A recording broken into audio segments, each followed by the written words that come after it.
இன்னைக்கா இன்னைக்கு ஃப்ரைடேன்றதுனால இன்னைக்கு சென்னா குருமா வச்சுருக்கேன். இன்னைக்கு ஃப்ரைடே, சுட சுட சாதம், பாலக்கீரை பொரியல், கெட்டி தயிர், சென்னாவும் உருளைக்கிழங்கும் போட்டு குழம்பு, குருமா குழம்பு.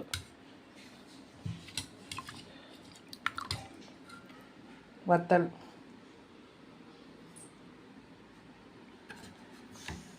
பழைய சாதம். கொஞ்சம் வெயில் அதிகமாக இருக்கனால நம்ம அடிக்கடி இதை சேர்த்துக்கணும். அதனால் சின்ன வெங்காயமும் பழைய சாதமும் தயிர் ஊற்றி வச்சுருக்கேன். வாங்க எல்லோரும் வாங்க சாப்பிட்லாம்.